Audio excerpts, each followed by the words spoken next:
É engraçado pensar que a razão pela qual alguém decide, sei lá, não se candidatar àquele emprego de sonho logo pela manhã pode não ter rigorosamente nada a ver com o currículo que a pessoa tem nas mãos. Absolutamente nada. Pois, e sim com, imagina, uma frase que ouviu no recreio da escola há 20 anos. E que essa pequena frase que é completamente invisível tem mais força do que qualquer raciocínio lógico que a pessoa tenta aplicar hoje. É assustador quando pensamos nisso dessa forma. Não é? E pronto, é com este em mente que damos as boas-vindas a mais uma das nossas explorações profundas, olhando aqui para os apontamentos e para a documentação fantástica que nos chegou para a análise de hoje, muito focada na ideia de que uma grande parte da nossa vida é guiada por nossas crenças. A nossa missão, acho eu, ganha contornos muito, muito claros. Sim, e é importante dizer desde já que não vamos falar de grandes dogmas espirituais, não é? Ou religiões. Exato, nada de correntes filosóficas distantes. A ideia, desenhada a partir do material que recebemos, é mesmo investigar aquele motor invisível que dita as nossas escolhas do dia a dia.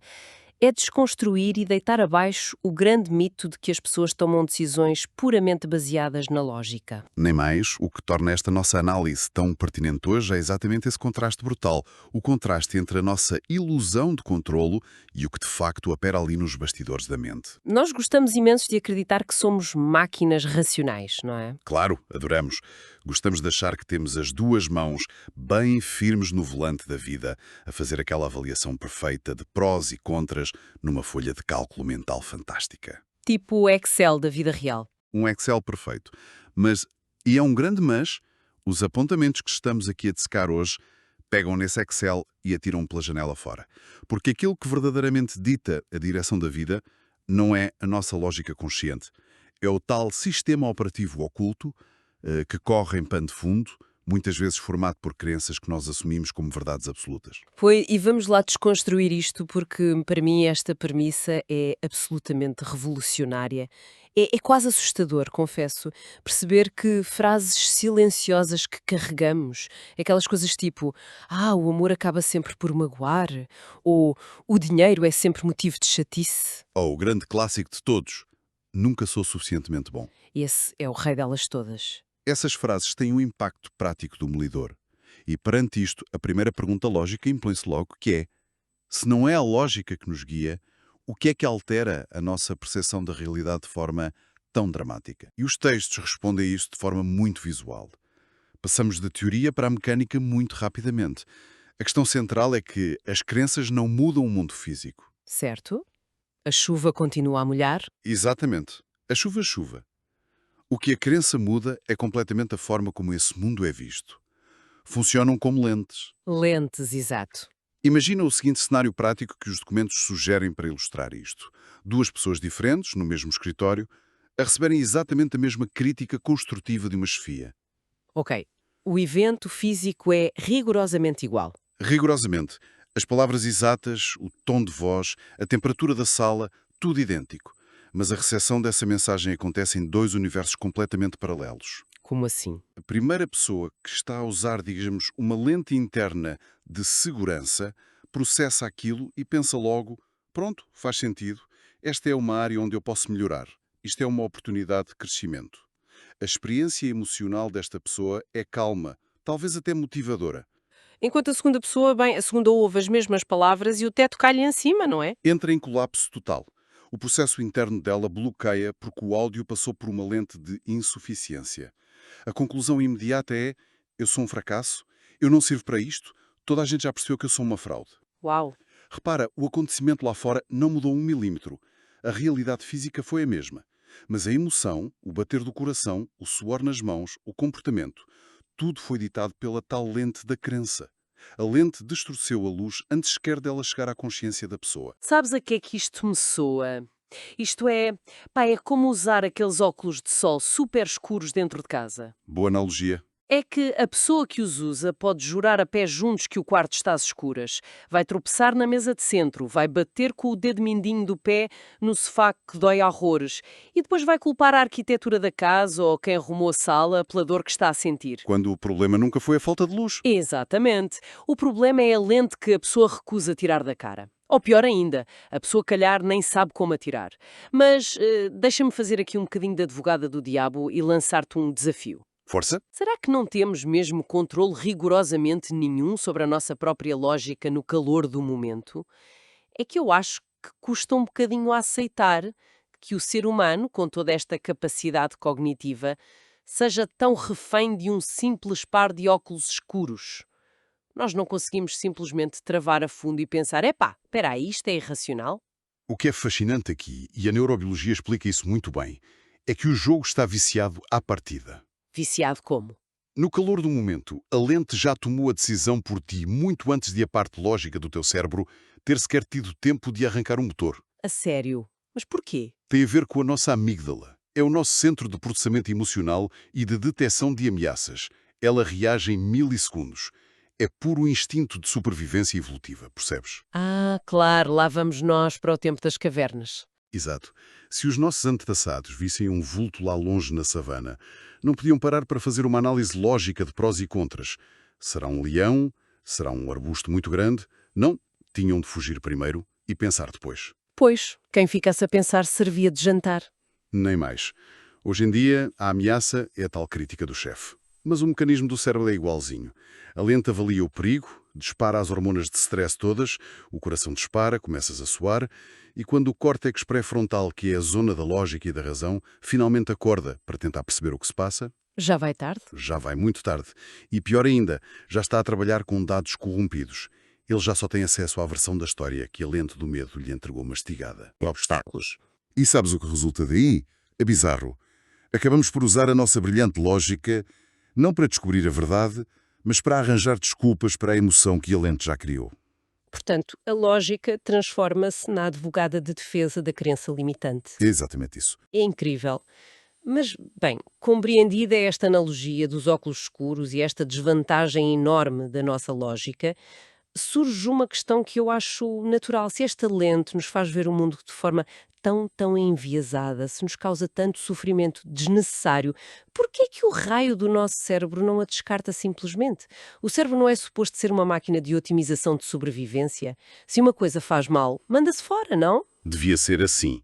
Mas para o cérebro, a previsibilidade é muito mais valiosa do que a felicidade. Previsibilidade? Como assim? Entramos aqui no território de um dos mecanismos mais obstinados que a mente humana tem, que é o viés de confirmação. Na sua essência, o teu cérebro tem uma necessidade visceral, absoluta, de ter razão. Operar contra as nossas crenças fundamentais gera, em psicologia, chama-se dissonância cognitiva. Certo. E o cérebro tem pavor desse estado. Odeia isso. Vamos só traduzir isso para quem nos ouve não se perder no jargão. Dissonância cognitiva é, no fundo, aquele curto-circuito, não é? Sim, um bug no sistema. Aquela sensação de um desconforto enorme, às vezes até físico, quando a realidade que nos bate na cara é o oposto daquilo em que precisamos muito de acreditar. É quando os factos gritam A, mas a nossa carência diz B e o cérebro entra em pânico total. Exato. É isso mesmo. E o desconforto é de tal ordem que, para o evitar a todo o custo, a mente transforma-se num autêntico detetive obsessivo. Um detetive. Um detetive cuja única missão de vida é procurar provas incessantes para confirmar as crenças que já lá estão instaladas. Ele tem de manter a ordem e a coerência dentro da cabeça. Por isso, ignora deliberadamente qualquer prova em contrário, por mais óbvia e gigante que seja. E aqui e ali isto nos apontamentos que a coisa fica mesmo interessante, porque isto soa tal e qual à forma como funcionam os algoritmos das redes sociais hoje em dia. É uma excelente comparação, sim. O nosso cérebro é tipo aquele feed do telemóvel que só te mostra os vídeos e as opiniões com os quais tu já concordas, para te manter lá preso. Imagina, se a pessoa acredita lá no fundo que ninguém a valoriza no trabalho, o algoritmo interno do cérebro vai simplesmente apagar da memória os 5 colegas que disseram bom trabalho de manhã, apaga, e vai focar-se de forma completamente doente naquele único colega que olhou para o relógio durante a reunião. E o cérebro faz um zoom naquilo e diz: estás a ver, ninguém quer saber de ti. A comparação é mesmo perfeita, porque tanto o algoritmo como o detetive interno criam bolhas de realidade isoladas.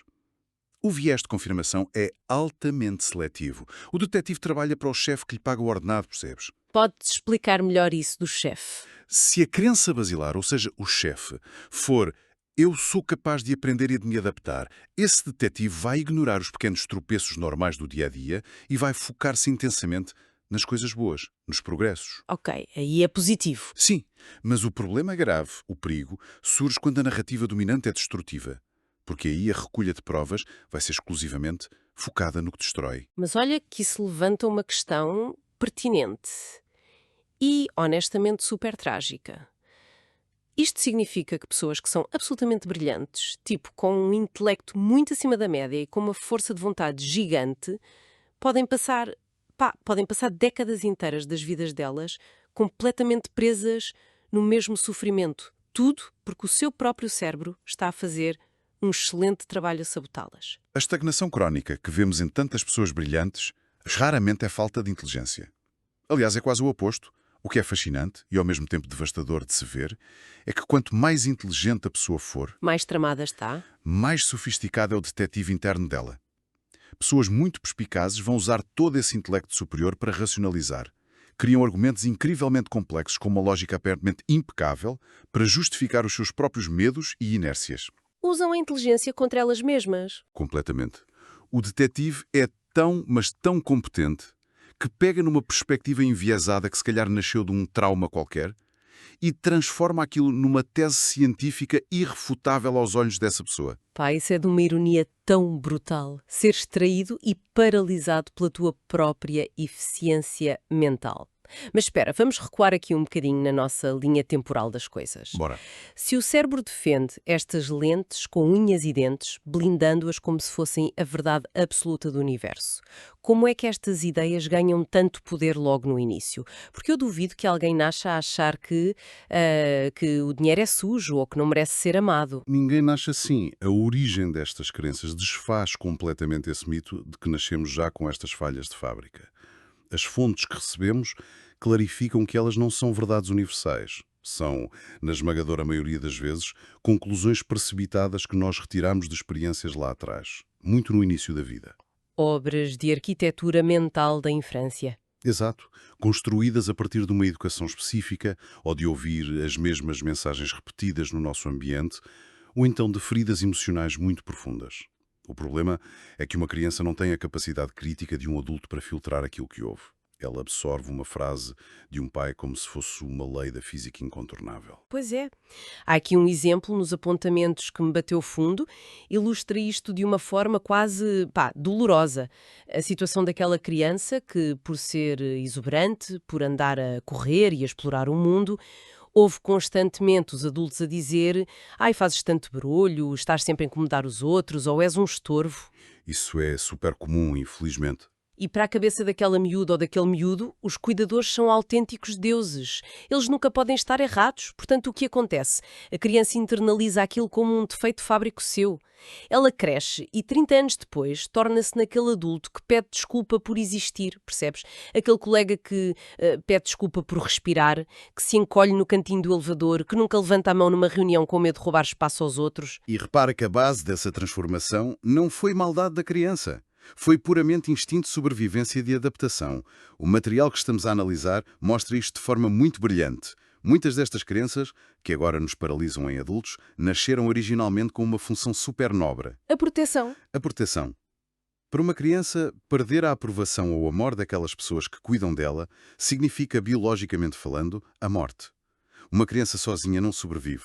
Então o medo visceral da rejeição força a mente a criar estas regras internas de comportamento que são muito rígidas. A crença de não posso ocupar espaço é criada para evitar o castigo de ser abandonado. Mas desculpa lá interromper, porque aqui sinto mesmo que tenho de fazer de advogado do diabo e virar o jogo. Faz. Se a função original e primeva desta crença era exatamente proteger a integridade daquela criança quando ela não tinha mais armas nenhumas, nós não devíamos, de certa forma, olhar para estas armaduras com alguma gratidão. Em vez de olharmos para elas como parasitas que nos tragam a vida atual, não deveríamos agradecer ao nosso cérebro por ter feito o que tinha a fazer para nos manter a salvo na altura? Se ligarmos isto ao panorama geral da psicologia e da evolução, sim, tens toda a razão, a intenção original do sistema é proteger, e reconhecer isso é, aliás, uma grande parte do processo de cura. Nós temos de perceber que aquela armadura salvou a pessoa quando ela estava de facto na frente de batalha. Certo. Contudo, e há sempre um contudo, o problema central não foi a criação da armadura. O problema é que a guerra já acabou há 20 ou 30 anos. A pessoa agora está segura na sala de estar de casa dela, mas teima em continuar a usar a armadura de metal de 40 quilos para tentar ver televisão ou para dar um abraço aos filhos. É impossível viver em pleno assim. É a velha metáfora do bunker. Explica-me essa metáfora do bunker. Imagina que vem aí uma tempestade devastadora, tipo um furacão, e tu refugias-te num bunker subterrâneo. Ora, o bunker salva-te a vida, ponto final. Certo? Cumpriu a sua função? Mas depois a tempestade passa, o sol volta a brilhar lá fora, os passarinhos cantam. O grande drama é quando a pessoa ganha um pavor tão grande à mera ideia da tempestade que decide viver o resto dos seus dias enfiada lá embaixo às escuras a comer comida enlatada. Uau! É forte. A ferramenta que antes protegeu e salvou está agora a impedir completamente a vida de ser vivida. E é exatamente isto que as notas do documento nos convidam a reenquadrar quando olhamos para os rótulos que as pessoas carregam no seu dia-a-dia. O que é que queres dizer com reenquadrar os rótulos? O texto desconstrói muitos preconceitos que temos. Explica que alguém não é, geneticamente falando, demasiado sensível ou dramático. Essa pessoa, na verdade, teve de aprender a ler microexpressões faciais e a antecipar perigos num ambiente familiar caótico para sobreviver. Foi a estratégia do bunker dela. Incapaz de liderar. Muitas vezes ele está só a ecoar o fantasma de um professor que o humilhou em frente à turma toda na primária. A grande revelação, a verdadeira epifania aqui é que o problema não é, nem nunca foi, o valor real da pessoa. O problema é a história velha e desatualizada que ela insiste em contar a si mesma há décadas. E o pior é que nós agarramos-nos a essa história como se fosse, sei lá, o nosso código genético. Mas bem, imagina que dá-se o clique. O choque de realidade bate, compreendemos toda esta mecânica profunda das lentes, dos detetives e dos bunkers e percebemos finalmente que as nossas armaduras estão obsoletas e cheias de ferrugem. Ok? O diagnóstico está feito? Exato. A questão que se põe é qual é a ferramenta real, concreta, para as desmantelar? Porque é uma parte deste documento que eu confesso que adorei. Eles fazem uma crítica muito feroz àquela indústria da autoajuda mais plástica, mais superficial. E é uma crítica muito necessária para limpar o terreno, não é? O material diz de forma claríssima o que é que não funciona para mudar estas crenças. Não adianta nada recorrer àquela positividade tóxica. Tu não mudas um trauma ou um sistema operativo de 30 anos só por repetires meia dúzia de frases motivacionais ao espelho da casa de banho. Às 6 da manhã, a beber um sumo verde. Com o tal smoothie verde, exato. A fonte até chama esse tipo de motivação algo meio suspeito. Porque na prática essa abordagem é o mesmo que tentar colar um papel de parede caríssimo por cima de uma parede que está podre de infiltrações estruturais. Certo, no primeiro dia fica lindo para a foto. Mas a podridão está lá toda por baixo e vai acabar por furar.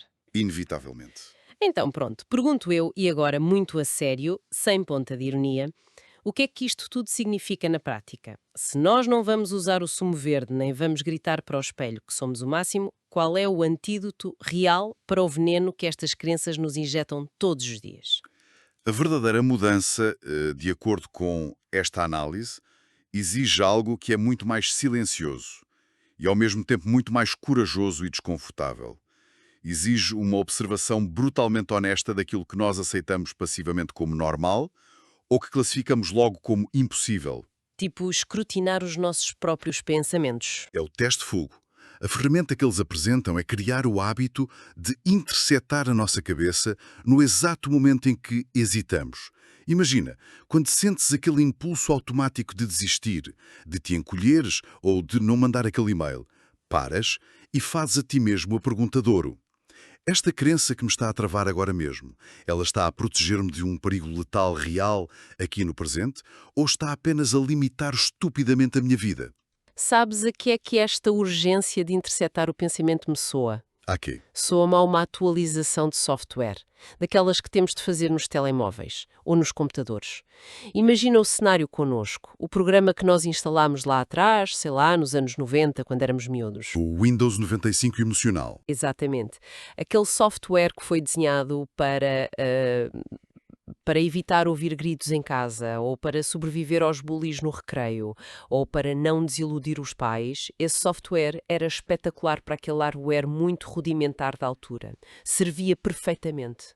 cumpria os requisitos. Mas agora nós estamos na idade adulta com uma complexidade gigante e tentamos correr aplicações muito pesadas nesse mesmo sistema velhinho. Tentamos gerir relações íntimas profundas, carreiras super exigentes, contas para pagar, liderar equipas e o sistema operativo antigo simplesmente não tem capacidade de processamento para isto tudo. Entra em pânico. Dá tilt. O ecrã congela e dá aquelas mensagens de erro constante sempre que há mais pequena vulnerabilidade. É uma transposição perfeita daquilo que acontece na nossa neurologia. É um choque de compatibilidade gigante entre o software defensivo do passado e as exigências que o teu presente te pede. A mudança custa muito, porque obriga mesmo a reescrever código basilar, linha a linha. Mas é possível reescrever? Esse é o lado mais encorajador que tiramos deste estudo todo. O simples ato de duvidar de ti mesmo, neste sentido de interrogar a hesitação, já é o início da cura. É como colocar uma daquelas janelas de aviso no ecrã mental a dizer: tem mesmo a certeza de que quer continuar com isto? E isso já começa a dissolver a crença. Fantástico. Porque a partir do instante em que tu percebes que a lente que tens posta não é a realidade objetiva, o sistema defensivo começa a colapsar. E olha que quando uma crença nuclear desmorona, os efeitos são um efeito dominó impressionante. São libertadores em cascata. Impacta tudo o resto, presumo. Tudo. Muda a forma como tu estabeleces limites no trabalho. Altera como comunicas com quem amas sem estar sempre à espera de ser atacado. Muda a tua coragem para assumir riscos. E, acima de tudo, e acho que isto é o mais importante, revoluciona a forma como te respeitas a ti próprio ao fim do dia. E isso acontece porque a ilusão simplesmente desaparece. A crença limitante deixa finalmente de ser confundida com uma lei intocável do universo. Passa a ser vista pelo que realmente é, um fantasma velho e inofensivo a tentar assombrar a máquina. O que era invisível ganha forma, percebes? Torna-se visível e torna-se consciente. E tanto a psicanálise como a neurociência concordam num ponto absolutamente central nisto tudo.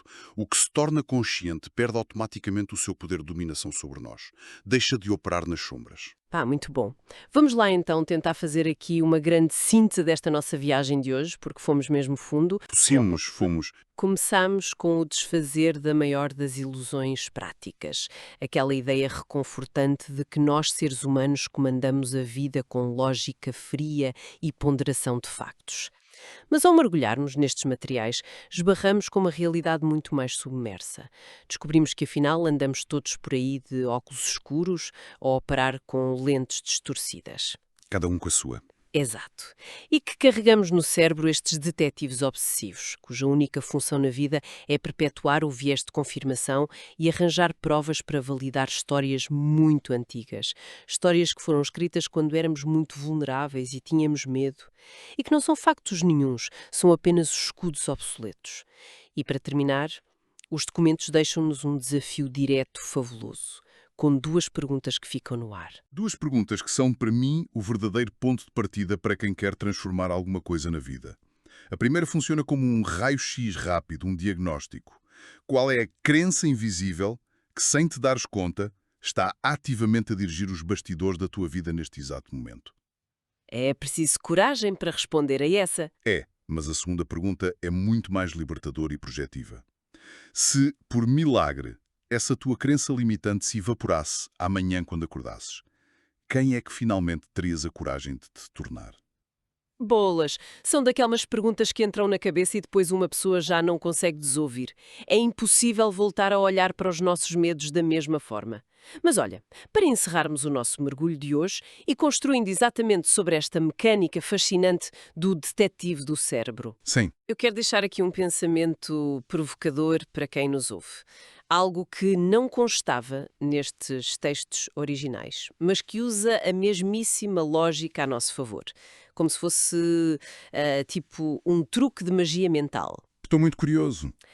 Nós não estabelecemos aqui que o cérebro é, por natureza, um detetive obsessivo que não consegue parar de procurar pistas para validar o que já acreditamos. É um algoritmo teimoso, certo? Certo, é o princípio inescapável do viés de confirmação. Ele tem de procurar padrões para ter razão. Então, e a minha provocação é só esta. O que é que aconteceria se nós decidíssemos fazer uma espécie de hack biológico a esta teimosia? Hackear o detetive. Isso. Se, a partir de amanhã de manhã, nós entregássemos de propósito uma nova cena do crime a este detetive, em vez de o deixarmos em modo automático lá no fundo a tentar provar a velha crença de porque é que eu falho sempre? O que aconteceria se instruíssemos o cérebro de forma completamente deliberada com uma premissa nova, algo tipo eu sou suficiente. E se deixássemos o tal detetive à solta o dia todo, durante 24 horas, mas com uma única ordem ditatorial, procurar incansavelmente provas, seja no café com um amigo, nos e-mails do escritório, no espelho provas irrefutáveis de que a pessoa é de facto suficiente, digna e capaz. Se o cérebro adora tanto escavar factos para provar uma teoria, não estaríamos a pôr a maquinaria gigante da biologia a trabalhar a nosso favor, em vez de atuar como o nosso pior inimigo? Uau! Isso é subverter o sistema utilizando as próprias falhas do sistema. Eu adoro essa ideia. É abandonarmos a noção de que somos reféns de um mau software e pegarmos nesse erro de código para gerar crescimento. Se o rei do detetive tem mesmo de investigar alguma coisa, então que passe a investigar as nossas capacidades em vez de investigar as falhas. Nem mais. É o momento de rasgarmos de vez a velha folha de cálculo mental, assumirmos sem problema nenhum que não somos feitos de pura matemática fria e passarmos a escolher conscientemente, todos os santos dias de manhã, qual é a lente que vamos colocar na cara antes de sair à rua. Fica aqui esta reflexão funda para vos acompanhar nos próximos dias. Deem uma missão nova ao detetive obsessivo. Nós ficamos por aqui com a análise de hoje e encontramos-nos em breve para a próxima exploração profunda. Até lá!